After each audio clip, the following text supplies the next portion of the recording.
Il y a quelques années, un homme politique occidental très célèbre disait: les États n'ont que des intérêts, n'ont pas d'amis. Il avait tellement raison parce que chaque État poursuit un objectif particulier et cet objectif peut aller en contradiction avec celui de ses voisins ou ceux des autres.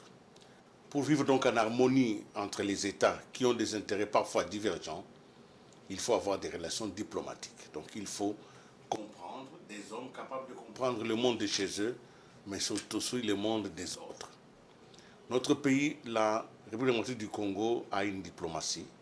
Mais pour renforcer celle-ci, pour donner aux hommes politiques congolais qui ont décidé de faire la diplomatie, l'État, il y a 17 ans, a décidé de mettre en place une académie, l'Académie diplomatique congolaise. Cette école, qui travaille au sein du ministère des Affaires étrangères, permet ainsi à la junte congolaise, à l'intelligence congolaise, de s'affirmer comme ayant des moyens de faire cette diplomatie. Mesdames et messieurs, bonsoir et bienvenue à Chemin Critique, votre émission qui aujourd'hui, vous l'avez compris, va se consacrer à un focus sur l'Académie diplomatique congolaise qui fête ses 17 ans. Cette académie qui a aujourd'hui de plus en plus de succès parce que l'ensemble des Congolais qui veulent aller plus loin vont y puiser les ressources nécessaires. Pour en parler, pour être au cœur même de cette problématique et pour en dévoiler les contenus, nous avons le privilège, sinon l'honneur, de recevoir sur ce plateau le numéro 1 de ce service, le numéro 1 de cette école, l'ambassadeur Boyoko Baelo Debré. Bonsoir, monsieur l'ambassadeur. Bonsoir, monsieur le DG William Albert Kalingai. Merci d'avoir accepté de venir aujourd'hui sur ce plateau de Chemin Critique. Nous avons donc ce devoir de dévoiler auprès de nos téléspectateurs ce qu'est finalement cette école que vous dirigez des mains de maître, mais peut-être dans une certaine discrétion. Peut-être que les gens ne connaissent pas, nous allons savoir pourquoi tout cela. Nous sommes donc ici sur ce plateau et je ne suis pas seul, je me suis fait accompagner d'une journaliste talentueuse, Madame Rachel Musenga. Bonsoir. Bonsoir, Monsieur Kalingai. Voilà, c'est donc avec elle que vous allez subir nos petites questions parce que vous êtes assermenté à la vérité et nous espérons que nous allons avoir des réponses totalement vraies, même si elles sont diplomatiques. Monsieur l'ambassadeur Boyoko Baelo, je suis en train d'hésiter, Baelo Debré. Oui. Vous êtes quelqu'un de très bien formé parce qu'on dirait que votre filière personnelle, vous avez fait des relations internationales. Absolument. À la grande université de Kinshasa. Et vous avez eu beaucoup de certificats et aujourd'hui vous êtes directeur chef des services de l'Académie diplomatique congolaise. Oui. C'est vrai que peut-être que vous serez en poste quelque part dans un des pays dont nous venons de parler ici, mais on vous nomme quand même à l'Académie. Oui. Comment vous vivez cette nomination? Comment vous avez ressenti cela? Mais c'est avec beaucoup de plaisir parce que le travail de diplomate, c'est de servir la nation, tant à l'intérieur qu'à l'extérieur. De ce fait, nous avons été nommés par le chef de l'État, son Excellence, M. Félix-Antoine Tshisekedi Tshilombo, président de la République, chef de l'État, le 10 novembre 2021, élevé à la dignité d'ambassadeur et nommé ambassadeur de la République. Et par la suite, il y a un travail qui est fait au niveau de l'autorité politique du ministère, celui de proposer progressivement des responsabilités de chef d'ambassadeur extraordinaire et plénipotentiaire dans la cagnotte de ceux qui sont élevés à la dignité d'ambassadeur de la République. Ça s'est déjà fait pour quelques-uns et pour d'autres encore dont moi-même je fais partie. Nous attendons, mais en attendant, la stratégie de l'autorité du ministère des Affaires étrangères était d'utiliser ceux qui n'étaient pas encore en poste pour animer des directions. Et évidemment, moi j'ai commencé à diriger des directions, c'était à la direction Europe, d'abord où j'ai passé 5 années comme directeur chef de service. Et nous attendons, mais sinon on est dans la joie de travailler partout où l'autorité nous appelle à travailler. C'est comme un travail de soldat. Oui, les ambassadeurs sont comme les soldats. Oui. Et en tant que tel, vous avez travaillé au secrétariat technique, je crois, de la 12e conférence. J'étais le président du secrétariat technique de la 12e conférence diplomatique. J'ai compilé toutes les recommandations et arrivé à produire un projet de rapport général qui a été soumis à l'autorité du ministère des Affaires étrangères qui attend la publication très prochainement. Chose extrêmement importante. Et d'ailleurs, ça nous permet de revenir un peu en arrière, parce que ce jour-là, vous n'avez pas simplement travaillé seul. Le chef de l'État lui-même était venu à l'ouverture de cette conférence. Bien. Nous allons demander à la régie, nous allons suivre le chef de l'État ce jour-là, quelques mots qu'il a prononcés à l'endroit des ambassadeurs et de tous les diplomates congolais, ce qu'il veut lui, quelle est la vision qu'il a du diplomate. Nous allons suivre le chef de l'État. Avec plaisir. Je tenais aussi à exprimer de manière limpide l'intérêt particulier que je portais sur la diplomatie comme un pilier de l'action de redressement national que j'entendais mener durant mon mandat à la tête de notre pays. Ce faisant, j'ai indiqué ce que j'attendais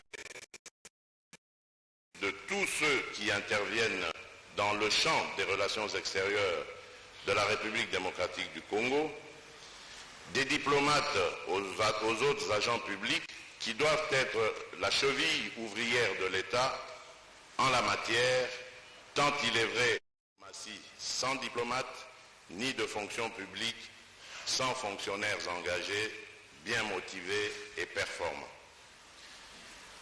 C'est sur base de cette vision que je n'ai pas tardé, après la passation de pouvoir avec mon prédécesseur, à prendre mon bâton de pèlerin pour sillonner le monde d'est en ouest, du nord au sud. L'objectif poursuivi par cette croisade diplomatique a été non seulement de rassurer nos partenaires sur le respect des engagements pris et de briser l'isolement diplomatique dans lequel sombrait notre pays, mais aussi d'ouvrir la voie à une nouvelle ère de coopération internationale et de partenariat économique mutuellement avantageuse avec les investisseurs publics et privés.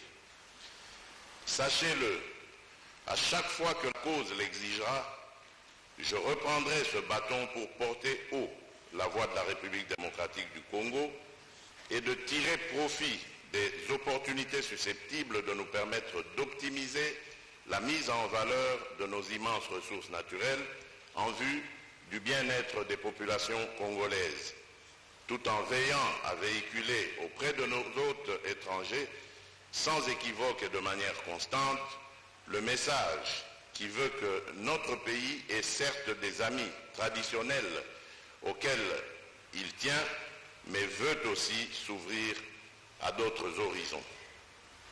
En effet, pour rappel, il est acquis comme principe que la République démocratique... Voilà, le chef de l'État, dans cet extrait, est clair. Il veut une diplomatie agissante.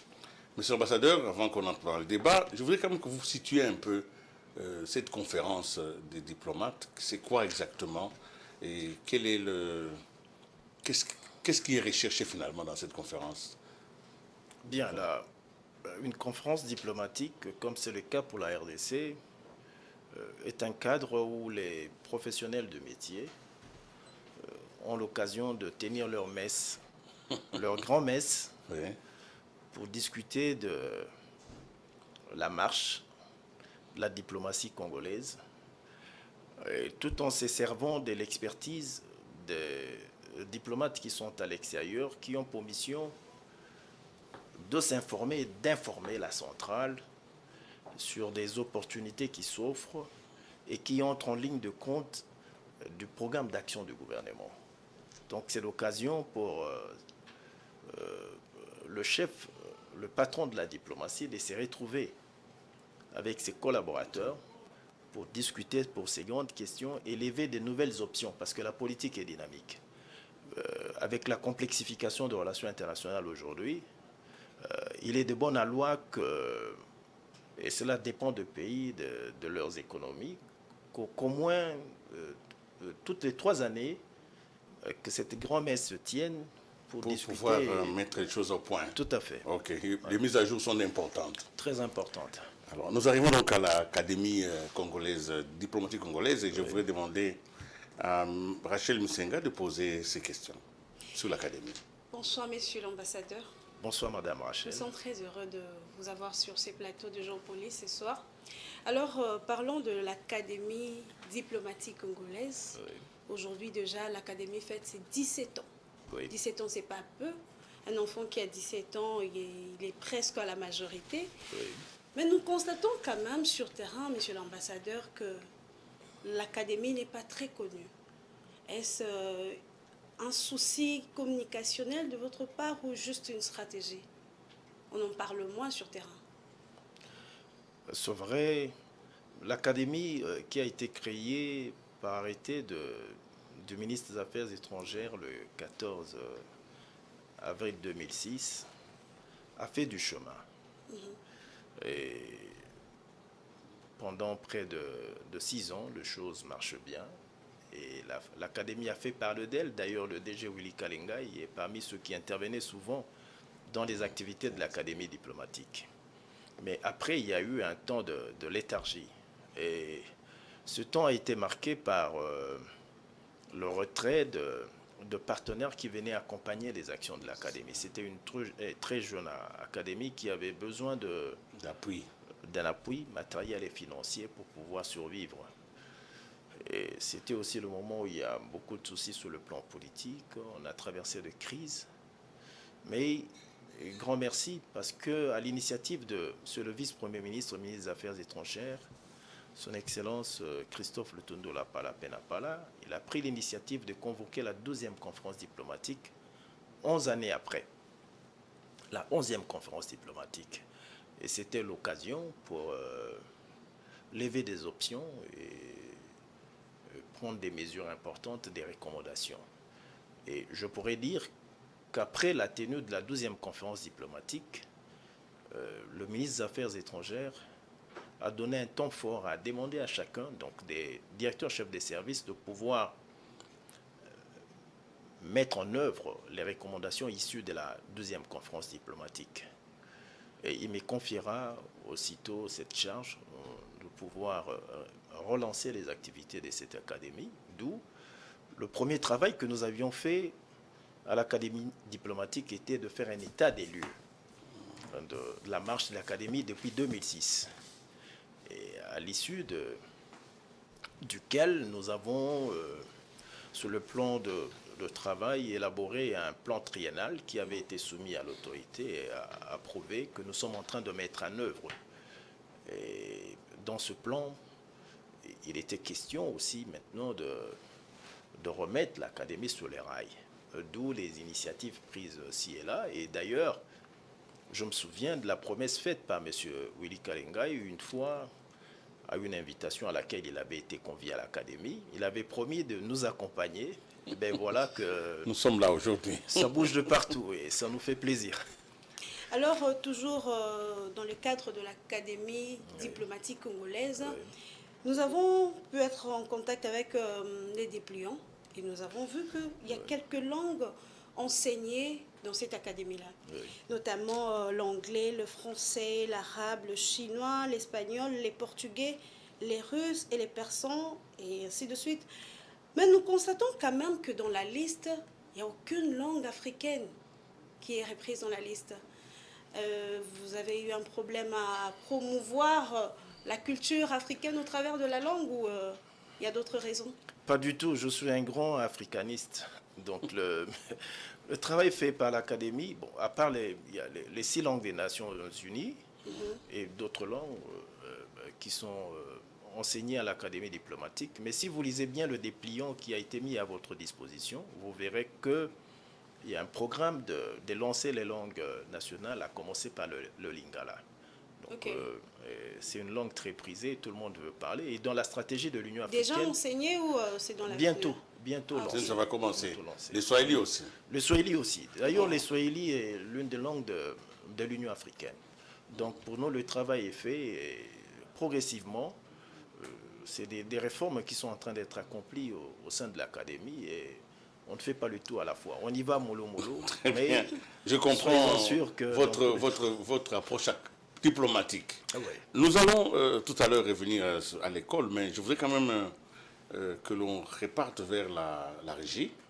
Parce que quand il y a eu cette conférence, le président a lancé les grandes lignes et il s'est fait représenter à la clôture les engagements de l'État congolais par rapport à la diplomatie en général. Et je crois que vous tirez aussi votre force de l'engagement du gouvernement et de l'autorité. Nous allons donc, pour clôturer ce dossier de la 12e conférence diplomatique, revenir à la régie pour suivre les mots du Premier ministre Sama Lukonde. Avec plaisir. Honorable président de l'Assemblée nationale, ici représenté, honorables députés et honorables sénateurs, messieurs les chefs de corps constitués de la République, mesdames et messieurs les membres du gouvernement, messieurs les présidents d'institutions d'appui à la démocratie, mesdames et messieurs chefs des missions diplomatiques, mesdames et messieurs et représentants des organisations internationales accréditées en République démocratique du Congo, mesdames et messieurs les cadres et agents du ministère en charge des Affaires étrangères et de la coopération internationale, distingués invités, mesdames et messieurs, au nom de son Excellence, Monsieur le Président de la République, Félix-Antoine Tshisekedi, premier diplomate du pays, à qui je rends mes hommages les plus déférents, je voudrais vous livrer les mots prévus à votre intention à l'occasion de la clôture de cette 12e conférence. Je le cite. Je viens de suivre attentivement le rapport des travaux de la 12e conférence diplomatique. J'apprécie beaucoup la pertinence des recommandations faites et leur conformité à ma vision de la politique extérieure de la République démocratique du Congo, ainsi qu'aux options fondamentales sur lesquelles elle repose.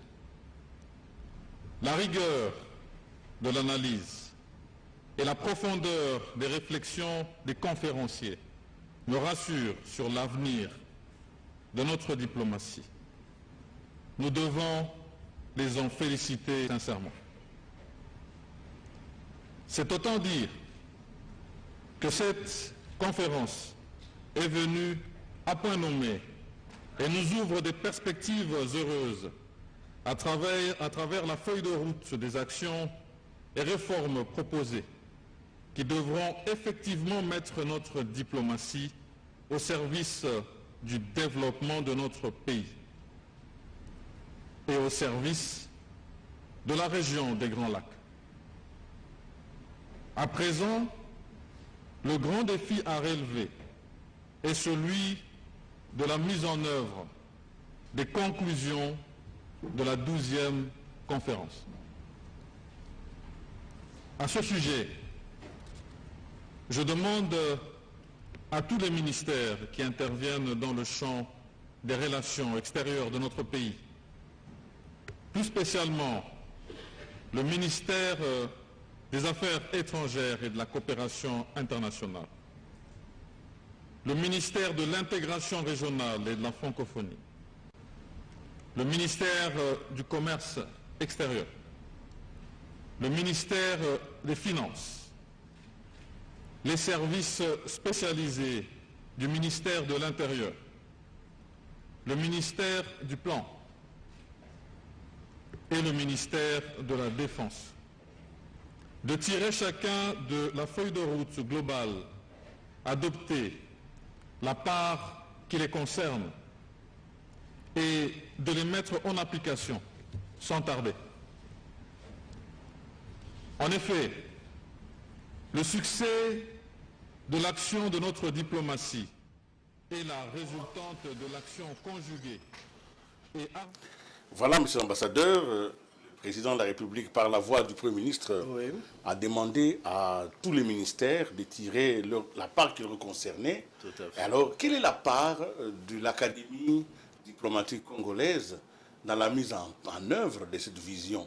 Quelle est finalement votre mission? Qu'est-ce qui vous a été demandé de faire? Merci. La mission principale qui nous a été demandée, c'est que quand vous avez suivi l'allocution du chef de l'État, il dit, il veut, il n'y a pas de diplomatie C'est un diplomate. sans diplomate motivé et professionnel.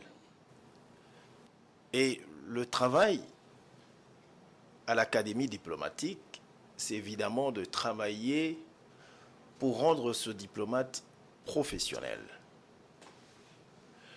Et déjà un rappel que je vous fais, une tripartite avait été mise en place, affaires étrangères, finances et budget, pour identifier tous les soucis qui s'est posés dans la marche normale de nos missions diplomatiques. Et plus de 15 résolutions avaient été identifiées et il y a eu l'instruction du chef de l'État pour que les 3 ministères concertés puissent travailler ensemble pour résoudre le problème et revenir à la normale, que nos missions diplomatiques fonctionnent normalement. Et c'est le cas, il y a l'accompagnement du gouvernement et vous verrez, dès cet instant, j'avais la responsabilité de commencer à travailler sur la mise à niveau des diplomates qui devaient être déployés en poste.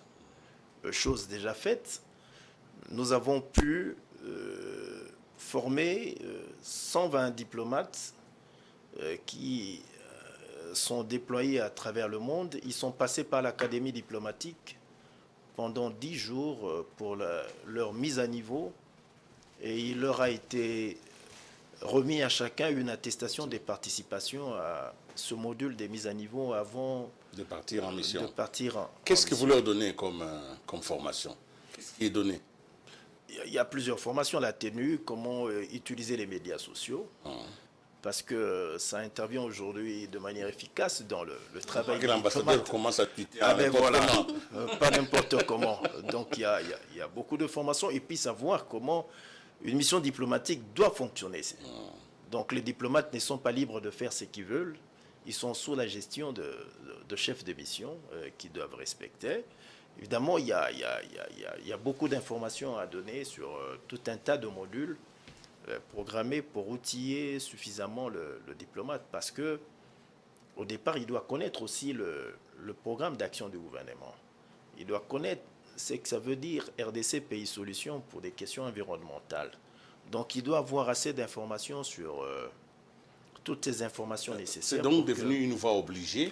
Une voie obligée. Pour tout diplomate qui veut aller en poste de passer par l'Académie. Une voie obligée. Une voie obligée. Quand vous n'êtes pas passé par l'Académie diplomatique, il est difficile que vous ayez la chance d'être affecté en poste. Si on peut considérer cela comme chance, parce que de toute façon, c'est une pratique du ministère qu'après 2 années, on soit déployé en poste pour y passer 4 années, on revient, il y a cette rotation qui a longtemps été grippée. Et maintenant, la décision a été prise que les choses devaient aller à la normale. D'ailleurs, c'est après plus de 2 décennies que nous n'avons plus connu des mouvements en poste où les diplomates qui ont été déployés... Je connais un, je ne vais pas le citer, oui, qui a quand même fait plus de 20 ans dans un pays.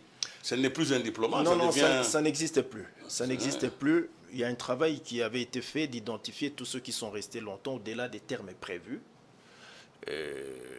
qui perçoivent leurs frais des rapatriements, et d'autres qui partent, qui ont reçu... Évidemment, je ne veux pas faire de la politique avec vous. Je sais que vous êtes lié aussi à certaines réserves, mais l'image de notre diplomatie est quand même une diplomatie de faiblesse. On a une image pas très bonne de nos diplomates, que ce soit à l'extérieur ou à l'intérieur du pays. On a l'impression que le pays lui-même ne se vend pas très bien. C'est dû à quoi? Non, je crois que ces choses ont changé. Depuis l'avènement du chef de l'État en 2019, il y a beaucoup de changements. Ce sont des choses qu'on a connues par le passé, mais qui changent. Vous savez, le changement ne vient pas aussitôt. D'un coup. Mais selon vous, qu'est-ce qui a vraiment changé? Qu'est-ce qui a à votre... Évidemment, quand vous regardez les choses, vous dites, en tout cas, je connais bien ce secteur, ça a été un très grand progrès. La chose qui frappe le plus, c'est que déjà, les diplomates qui jadis étaient déployés en poste sans moyens financiers, par aujourd'hui, vous pourrez vérifier, tous ceux qui sont partis en poste, ils ont les frais de fonctionnement. Ils ont reçu le frais de mutation en poste. Et ceux qui sont rentrés ont reçu également de frais. Donc pour dégager de l'espace, pour ne pas encombrer le... Je n'ai pas voulu mettre ça parce que ça vient des réseaux sociaux. Oui. J'ai quand même vu une image très négative de notre ambassade au Tchad, qui ça fait la risée des Africains, les Africains se moquent de nous et tout ça. Bon, c'est vrai que nous ne sommes pas un pays riche. C'est aussi vrai aussi que nos ambassades à l'extérieur doivent quand même refléter un minimum. Je ne sais pas si vous avez suivi ou ce sont des fake news qui circulent partout. Ben, je n'ai pas eu le temps de bien suivre, mais je peux considérer que c'est du passé. Et c'est pour cela que le chef de l'État a tapé du poing sur la table pour dire que ces choses-là doivent s'arrêter. Et que maintenant, on identifie aussitôt quand il y a de problèmes et on cherche de donner des solutions immédiates.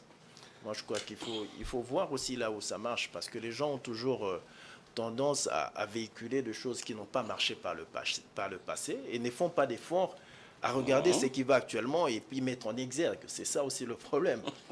Vous êtes très optimiste et c'est une très bonne chose. Très, très optimiste. Ah bon? Parce que c'est le contraire, on cesserait d'être diplomate. Moi, je suis optimiste. Oui. Madame, vous avez une autre question? Bien sûr, Monsieur Kalengai. Monsieur l'ambassadeur, oui, parce que tout à l'heure, je posais la question sur l'apprentissage de langue dans l'académie. Oui. Toujours dans le même cadre. Dans les dépliants, j'ai lu quelque part, vous avez précisé que les Français enseignés dans l'académie est un français diplomatique et des relations internationales. Oui. J'aimerais bien que vous puissiez nous préciser, y a-t-il une différence entre le français, la diplomatie, bien des relations entendu, internationales? Bien entendu. Quelle est cette bien différence? entendu. Parce que le français diplomatique, c'est le français où on met l'accent sur les jargons que les diplomates doivent utiliser. Tout le monde parle français, mais ce n'est pas le français diplomatique. Donc il faut passer par cette formation. Même ceux qui parlent français ont besoin d'apprendre le français diplomatique. Parce que sinon, vous pourrez, par maladresse, causer des grands incidents. Vous pouvez donner des exemples, un petit peu. Quels exemples de jargon non, mais, diplomatique, des relations internationales. Ben, écoutez, on voit souvent... dans le langage de diplomate, vous verrez même lorsqu'il y a des situations de crise dans un pays, vous voyez les autorités, que ce soit au niveau des Nations Unies ou de l'Union africaine, pour dire nous demandons à toutes les parties concernées dans le conflit d'observer la mesure et tout ça. De calme. Il faut comprendre le contenu. Donc, et c'est des messages. C'est pas que ça se fait automatiquement. Mais ça, c'est un jargon diplomatique qui est utilisé, mais qui appelle... Comme pour dire cessez le feu, voilà, sinon cessez le feu. Nous allons nous fâcher. Sinon, on s'occupe de vous. On s'occupe de vous par des résolutions. Dans la formation, il y a aussi des choses comme les protocoles et l'étiquette. Oui. Aujourd'hui, l'étiquette, ce n'est plus observé. Aujourd'hui, même dans la vie au quotidien, respecter les protocoles, nous sommes dans un pays où ceux qui ont un peu de pouvoir estiment que ça leur donne les droits, des privilèges et de ne pas respecter les protocoles. C'est quoi les protocoles en réalité dans une société? Non, mais ce sont ceux qui ne veulent pas suivre la bonne marche d'une société. Donc, il y a un protocole d'État qui existe. Au travers la formation de protocoles étiquettes, ça donne suffisamment des renseignements sur la manière de faire les choses. Ce n'est pas tout le monde qui travaille dans une officine et puis qui est là, s'occupe... de l'introduction des visiteurs qui s'improvisent du coup protocole d'État ou qui doit faire ce travail. Un membre de famille qui est en quête d'emploi. Vous mettez votre oncle voilà. en protocole. Donc et là, il y a un problème. Donc aujourd'hui, partout, on a besoin d'avoir de gens bien formés. Mais le protocole, dans la conception ou même dans la mentalité, je dirais, la nôtre, malheureusement, est celle de considérer que ceux qui travaillent au protocole sont des garçons de course, malheureusement. Alors que ce sont des gens qui peuvent éviter pas mal d'incidents parce que pour les responsables, ils tiennent à leur image, à leur prestige. Et quand on n'a pas respecté cela, ça gâche la fête. Et parfois même quand on veut aller négocier des accords et qu'au préalable, au niveau de l'accueil, on n'a pas respecté le protocole, ça peut compromettre l'issue des négociations. Donc, d'où l'intérêt que ceux qui doivent être commis à ce service soient très bien formés. Donc, même nous, au ministère des Affaires étrangères, ce n'est pas dit le fait d'y travailler qu'on connaît tous les us et coutumes du protocole d'État. On passe par cette formation. Il est prévu dans le plan triennal que les diplomates reçoivent des enseignements, des connaissances sur le protocole et étiquette. C'est aussi à la portée de tout le monde. Donc nous disons à ceux qui viennent des organisations privées, qui viennent suivre cette formation à l'Académie diplomatique, c'est qu'à l'issue, ils ne deviennent pas protocole d'État, mais ils ont des renseignements qui peuvent leur permettre dans ce qu'ils font, de le faire correctement. Voilà. Oui. Alors, pour différence entre vous mettez protocole et étiquette, pourquoi vous dites étiquette? De quoi, étiquette, à quoi faites allusion à l'étiquette? C'est l'image. C'est l'image. Comme vous êtes là très bien habillé, c'est ça l'étiquette? Ah ben c'est l'étiquette. On reconnaît le moine par son habit. Mais bien sûr. Voilà. Monsieur l'ambassadeur, nous avons, évidemment, comme c'est une émission quand même de vocation, ça fait 17 ans que l'Académie existe, mais ça fait quand même 60 ans que notre pays a une diplomatie. Donc il y a quand même eu, par le passé, un certain nombre d'acteurs. Nous avons voulu, au travers de votre présence ici, faire un clin d'œil à tous ceux qui ont dirigé ce ministère des Affaires étrangères. Peut-être qu'à l'époque, ils n'ont pas mis en place l'Académie diplomatique. C'est comme ça que la police s'est fait aussi en se complétant. Alors, la rédaction de Géopolis Télévision a fait un petit document qui nous permet de revenir un peu en arrière, de savoir qui a pu faire quoi dans le secteur des affaires étrangères, parce que, n'oubliez pas, les ministres des Affaires étrangères sont des plénipotentiaires. Parfois, ils sont très, très puissants. Et je ne montrerai pas ça ce soir, mais j'ai des images, je montrerai certainement demain, où le tout premier ministre des Affaires étrangères avait été reçu par le général de Gaulle, avec tous les protocoles d'État qu'il faut. Nous allons donc suivre ces petits documents qui nous ont été préparés par Patrick Ilunga.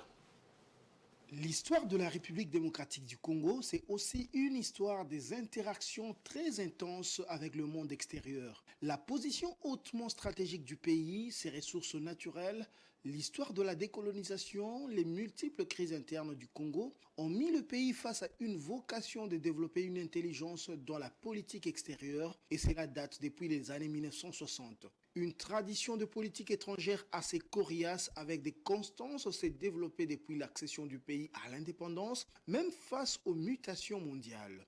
À travers les époques, même devant les grands changements mondiaux, la constance de la politique étrangère du Congo a toujours été le nationalisme ombrageux comme point de repère. Parmi les pionniers de cette ligne, on peut compter Justin-Marie Bomboko, Mabika Kalanda, Thomas Kanza, Yerodia Abdoulaye Ndombassi, Alexis Tambwe Mwamba, Raymond Chibanda, Jean-Charles Okoto, Léonard Cheo Kitundu. Mais parfois ce nationalisme est doublé d'une ouverture au monde. Parmi les tenants de cette ligne, nous pouvons compter Ngonza Karlibonde, Gérard Kamanda, Mouchobe Kwakalimba, Edouard Mokolo Apombo, Ngongo Kamanda, Raymond Ramazani Baya et même Christophe Lutundula, actuel titulaire des affaires étrangères, et donc c'est lui qui conduit avec le chef de l'État la politique étrangère du pays. Merci donc à tous ces aînés. Ce qu'ils ont fait dans ce pays est extraordinaire. Et d'ailleurs, vous voyez que c'était des personnalités de très grande qualité, modèles parmi tant d'autres. Nous voulons donc lancer aussi un petit clin d'œil au ministre des Affaires étrangères actuel, qui est souvent au front et dans son bureau. Voilà. Nous espérons que le travail qu'il fait, et d'ailleurs ça se voit, votre académie est en place et les différents députés ne peuvent que l'accepter. Alors, monsieur l'ambassadeur, l'école, l'académie diplomatique. Je crois que ma consoeur ici a une question à vous poser, mais moi je pose d'abord sur le plan du temps. Quand quelqu'un arrive à l'académie, il y entre comment d'abord et il fait combien de temps pour avoir un minimum qui lui permette de ne pas être totalement dépourvu? Merci. Pour venir se former à l'académie, ça dépend de son grade. Il y en a pour les officiels et pour les privés. D'accord. Du côté des officiels, c'est-à-dire ici, par officiel, je vois d'abord les agents et cadres du ministère des Affaires étrangères et de tous les services impliqués dans les relations extérieures du pays. Donc vous avez l'intégration régionale, la coopération, la présidence de la République qui partage avec le ministère, le gouvernement les prérogatives parce que c'est une matière un domaine de collaboration. Il y a aussi la primature et d'autres ministères comme la défense, l'intérieur, où il y a des matières qui concernent l'extérieur et qui interagissent, les finances, la santé. Et l'académie diplomatique prévoit un quota et adresse des correspondances à ces différents services de l'État qui désignent des candidats qui doivent passer suivre la formation. Donc pour ceux-là, ça dépend, que ce soit dans les langues ou dans différents protocoles, la diplomatie ou encore en informatique, parce qu'il y a aussi des modules en informatique. Nous avons 11 modules en informatique.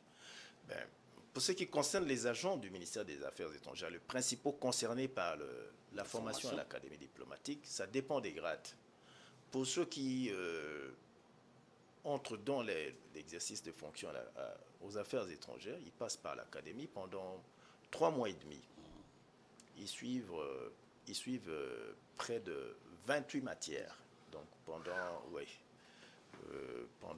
3 mois et demi. Oui, 3 mois et demi.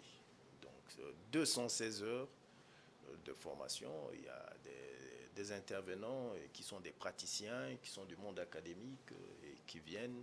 Les anciens ambassadeurs. Les anciens ambassadeurs aussi défilent et qui ont de la matière à donner. Et il y en a aussi, donc ça c'est pour ceux qui la formation en diplomatie initiale. Donc ça concerne ceux qui commencent leur carrière. Et puis il y a la diplomatie intermédiaire. Pour ceux qui sont déjà chefs de bureau, chefs de division, ce sont des experts. Donc pour ceux-là, c'est pendant 1 mois. Ils suivent la formation. Et puis il y a la diplomatie avancée pour le haut fonctionnaire, donc des directeurs et des secrétaires généraux. Il y a aussi un programme pour eux. Et puis il y a un programme de diplomatie auxiliaire qui prend en compte plusieurs matières qu'on donne à la fois à ceux qui viennent en diplomatie intermédiaire et puis avancée. Donc, mais il n'y a pas que la formation en diplomatie, il y a aussi les langues. Parce oui, il y a les langues.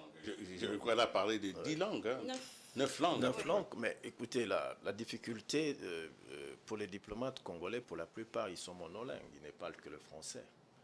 Donc, et ça pose un sérieux problème. Mais l'apprentissage des langues, ce n'est pas 3 mois, il se demande. Non, l'apprentissage des langues, ce n'est pas 3 mois, surtout que dans la stratégie de l'académie diplomatique, c'est de fusionner le niveau qui sont prévus par des standards internationaux, c'est-à-dire pour les langues, il y a le A1, donc le premier niveau, A1, A2, B1, B2, C1, C2. Et compte tenu de l'impératif du temps, nous avons fusionné le A1 et les A2 sont donnés au même niveau, au même moment, mais pendant 4 mois et demi. Donc, ce qui fait que pour une année, nous organisons 2 modules. Deux modules. Et ça, c'est pour les gens qui sont à l'intérieur. Mais ceux qui sont privés, parce que j'ai l'impression que... Les privés, parce que le privé finance par eux-mêmes, ils payent la formation. Comme Rachel ici est intéressée, je sens que les... Je suis toute excitée là, je veux tout de suite m'inscrire. Donc, dès demain, venez et puis... Nous voulons bien venir, M. Kalengai, M. l'ambassadeur, mais la question est de savoir quelles sont les conditions. Parce que nous vous avons suivi depuis le début de cette émission. Nous comprenons l'importance de cette académie. Alors, tous ces jeunes ambitieux, toutes ces personnes ambitieuses, ils veulent bien s'inscrire. Alors, quelles sont les conditions? Voilà, comme je l'ai dit, premièrement, l'académie, c'est pour les officiels. des affaires étrangères C'est pas et une des école services ouverte à tout le monde, non. impliqués. D'une certaine manière, elle est ouverte. Ah, d'accord. Mais principalement pour ceux qui sont impliqués dans les relations extérieures du pays. Donc pour cela, il faut une recommandation De leur ministère, de leur et puis, service. un CV et puis tout ça. Et après, ils viennent, on leur répond et puis ils viennent commencer Si par la exemple, moi je formation. vais envoyer quelques agents des géopolices pour cette formation, Ben, si le DG Willy Kalinga il veut envoyer des agents pour la formation, Géopolis TV est une institution privée qui doit payer. et qui doit payer. Ben, on peut toujours faire des arrangements. D'accord, parce mais que c'est que je voulais quand même savoir que c'est faisable. c'est faisable. Hein, c'est il faut faisable. simplement avoir le dossier qu'il faut Ouais, c'est et faisable. payer ce qu'il faut. Oui. D'ailleurs, D'accord. pour les privés, on ne demande pas des CV ni des recommandations. C'est question seulement avec volonté, l'institution oui. qui envoie le nom, qui disent voilà, quelles sont les conditions. Et puis, on trouve un terrain d'entente et la formation commence dans les meilleures conditions. On choisit les bons formateurs. Nous avons des formateurs qualifiés pour ce Quelle ce est travail. votre plus grande joie? C'est vrai, vous êtes déjà à cette académie, vous rencontrez beaucoup de personnalités. Oui. Quelle est la plus grande victoire finalement de cette académie? Pourquoi est-ce que nous pouvons dire que nous avons raison de l'avoir, cette académie diplomatique Ben, congolaise? nous avons raison de l'avoir parce que par le passé, les diplomates qui partaient n'avaient pas eu le temps de bénéficier de la mise à niveau. Ce qui est tout à fait différent aujourd'hui. Avant, on pouvait affecter n'importe qui en poste diplomatique. Aujourd'hui, déjà, ce n'est plus possible. Quand vous n'êtes pas passé par l'académie, vous ne pouvez pas aller en poste, avec comme pour conséquence la valeur ajoutée de ceux qui partent. Parce qu'ils sont formés, ils apprennent aussi les langues, ils apprennent l'informatique. Nous sommes dans la transition vers le numérique. Aujourd'hui, un diplomate doit être outillé. Il doit savoir manier l'outil informatique pour travailler de manière efficace. Parce que avec la vitesse de la technologie, ça n'attend pas. Par le passé, il n'y avait pas ces formations, mais aujourd'hui, l'Académie donne toutes ces formations. Mais toutes ces formations, ça coûte cher, ne fût-ce qu'au niveau de leur préparation, au niveau des formateurs, au niveau des encadreurs. Est-ce que vous avez les partenariats qui conviennent, qui sont nécessaires? Bon, par le passé, il y avait le grand partenaire, la République d'Afrique du Sud, qui subventionnait, mais à partir de 2012-2013, ça a été coupé. Ce partenariat a été interrompu, mais c'est ici l'occasion pour moi de remercier aujourd'hui tous les partenaires de la RDC, dont certains sont restés fidèles. Et je cite la République populaire de Chine, grâce à l'Institut Confucius, qui a un programme avec nous, aujourd'hui qui est payant, je puis dire ainsi. Il y a aussi la République islamique d'Iran, qui par le passé formait des diplomates congolais et a accepté de nouveau de relancer le programme de formation. Donc il n'y a pas que, il y a aussi les partenaires occidentaux, la Belgique, avec l'appui de formation des diplomates. Ça a été fait avec les ambassadeurs qui avaient été nommés à une certaine époque. Avant de rejoindre leur poste d'attache, il y a eu des échanges sur certaines informations. Il y a aussi le gouvernement français qui par le passé a fait quelque chose, mais pour le moment, nous remercions tous ceux qui ont fait quelque chose par le passé et qui reviennent. Voilà, il y a l'Académie est de nouveau en marche et que nous. Et entre de bonnes mains, hein, monsieur l'ambassadeur Bouko, vous êtes. Je le crois bien. Je le crois bien. Mais ma joie, comme je disais, c'est que se voir confier la gestion de l'académie, c'est une grande fierté parce que là, c'est la formation. Généralement, les gens sont très heureux quand ils doivent gérer des structures, il y a des entrées de l'argent.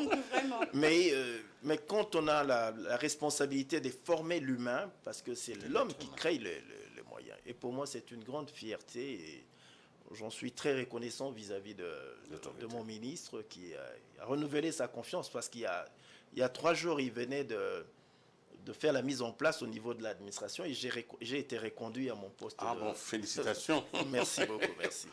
Nous allons arriver à la fin de cette émission. Nous l'avons initiée pour d'abord célébrer les 17 ans de l'Académie diplomatique congolaise, mais surtout aussi pour saluer le dynamisme de son directeur chef de service, parce que c'est avec des hommes qu'on est sommes entrés en contact, des hommes qui écoutent la presse et qui ont le sens de la redevabilité. Il fallait donc venir sur ce plateau pour parler nous parler, nous tous. Alors, sans abuser de votre temps, nous allons vous demander un message. Vous savez, nous sommes dans une période relativement critique où les Congolais ont besoin de réconfort. Ils ont besoin d'être rassurés sur la marche. Et chacun qui vient sur ce plateau, nous lui demandons, dans les secteurs qui est le sien, quelles sont les valeurs, quelles sont les paroles qui peuvent rassurer et souvent activer l'espoir pour que notre Congo à nous tous, puisse être très bien demain. Vous avez donc cette parole. Merci beaucoup pour cette tribune, excusez-moi, qui me permet de glisser un petit mot. Mais le mot le plus important, c'est que pendant ce moment difficile, il faudra que tous les diplomates congolais, où qu'ils se trouvent, se mettent à l'esprit, nous n'avons qu'un seul pays. Nous légués par nos aïeux, et nous les chantons dans notre hymne national. Nous devons demeurer fermes et être optimistes que la victoire est certaine, que la RDC restera une et indivisible. Et que l'occasion, c'est de demander à tous les partenaires qui aiment le Congo, parce que la formation entre en ligne de compte de l'agenda 2030 des Nations Unies et 2063 de l'Union africaine, c'est l'occasion qui leur est donnée de venir accompagner la RDC pendant ce temps. Oui. Et le pays est en train de former ces diplomates qui doivent travailler. Donc ce sont des gens qui doivent avoir un mental de fer, un moral dur, ne jamais céder face aux tentations de l'extérieur. C'est aussi dans ce défi de moyens financiers d'appeler tous ces mécènes, de mettre leurs moyens à la disposition de l'Académie, parce que l'Académie vit de fonds qui sont alloués par le Trésor public, par la coopération bilatérale et multilatérale, mais aussi par de dons et legs. Donc cet accompagnement n'est pas que financier nécessairement, mais il peut aussi être matériel, comme c'est le cas aujourd'hui avec Géopolis, qui nous donne cette belle tribune et opportunité de pouvoir véhiculer, de passer le message de l'Académie. Et je ne saurais terminer mon mot sans manquer de dire merci à l'autorité qui m'a reconduit à ce poste et de dire courage au chef de l'État pour le travail qu'il fait lui-même en tant que bon soldat. Il est sur tout le front, tous les diplomates sont derrière lui et nous l'accompagnons et nous savons que la victoire est certaine, surtout que Dieu n'abandonne pas le Congo, il y a beaucoup de croyants. Merci, monsieur l'ambassadeur Boyoko Baelo Debré. Merci vraiment de ces paroles puissantes. Nous sommes évidemment convaincus que ce pays va aller de l'avant. Je voudrais aussi remercier le secrétaire général des Affaires étrangères, qui a été aussi directeur chef de service à l'Académie et qui a été très, très enthousiaste de savoir que ce soir, nous recevions l'un de ses successeurs. Voilà. Beaucoup de réformes à l'Académie. Professeur Mampassi, en tout cas, merci d'avoir accompagné ce moment que nous passons ensemble. Nous voudrons aussi lancer un appel à tous ceux qui, de bonne foi, veulent aider nos diplomates à s'armer davantage. Autant nous cherchons les munitions pour nos militaires au front, autant nous devons aussi armer nos diplomates qui sont aussi sur un autre front, qui est encore un front très très important. Oui. Merci aussi à M. Ngarachel d'avoir été avec nous. Merci à vous aussi. Voilà, c'est la fin de Chemin Critique qui se termine sous une note optimiste et chaque jour est une vie. Demain, vous aurez le devoir de vous lever et de travailler et de continuer. Ne désespérez donc pas de votre pays, mais désespérez de manquer de la foi dans ce pays. Mesdames et messieurs, au revoir et à la prochaine. Merci beaucoup. Merci.